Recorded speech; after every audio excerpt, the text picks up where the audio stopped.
Ito na ang latest ng Mixed Topics, mainit na showbiz ganap. Hello Love Again stars, Ms. Catherine at Alden Richards nagtrending dahil sa ibinahaging bagong TikTok video ni Alden sa kanyang TikTok account kung saan sumasayaw ang Kath Den Maybe This Time Dance Challenge. Agad-agad namang nag-viral ang video.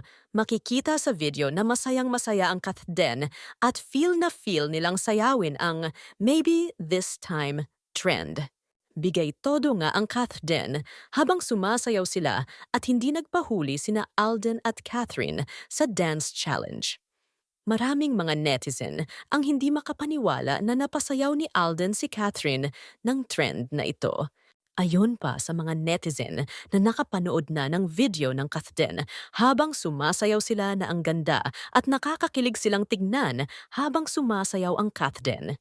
Kinakiligan nga at pinusuan naman ito ng mga fans ng dalawa at all out ang suporta pa rin sa kanila.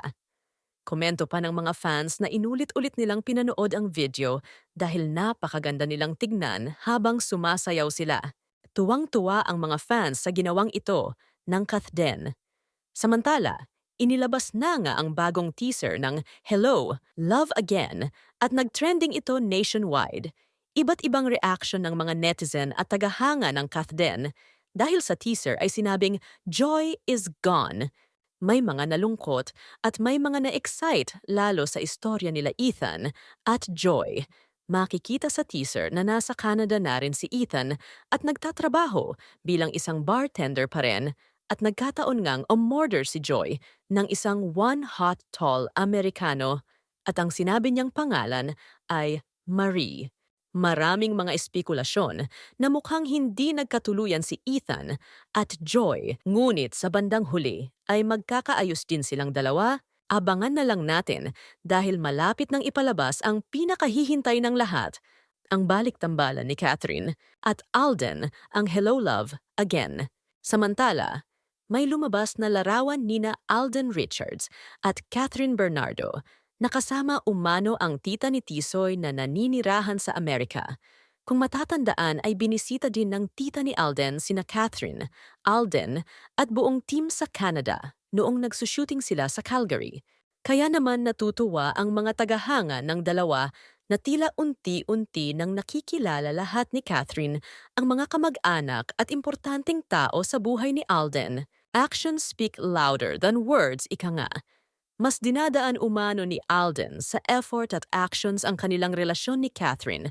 Romantically man ito o bilang magkaibigan ang mahalaga ay binibigyan ni Alden ng malaking respeto at effort ang relasyon na mayroon sila ng Asia's superstar, Catherine Bernardo. Maraming mga tagahanga naman ang natutuwa dahil sa ipinapakitang ito ni Alden dahil a true gentleman, umano ang binata sa mga efforts niya kay Catherine. Matatandaan din na sinurpresa ni Alden si Catherine sa kanyang late birthday surprise noon na may dalang bulaklak at regalo na ikinagulat ng husto ng mga bisita ni Catherine, pati na rin si Mommy Min at lalong-lalo na si Catherine. Dahil hindi niya inaasahan na dadating si Alden sa kanyang belated birthday party na inihanda ng kanyang glam team noon. Kaya kung tutuusin ay hindi ordinaryong magkaibigan ang ginagawa ni Alden dahil kung titingnan mo silang dalawa ay iba ang sweetness at very protective si Alden kay Catherine. Sinasabing ganun naman si Alden sa lahat ng mga nakakasama niya sa trabaho. Which is true. Given yan na, very gentleman si Alden sa mga nakakatrabaho niya. Ngunit kay Catherine ay iba ang pagpapahalaga niya sa kanya at iba yung saya kapag magkasama silang dalawa. Pati mga kaibigan nila ay kinikilig din talaga sa kanilang dalawa. Kaya naman let's hope for the best sa Kath Den bilang magkaibigan man o magkasintahan.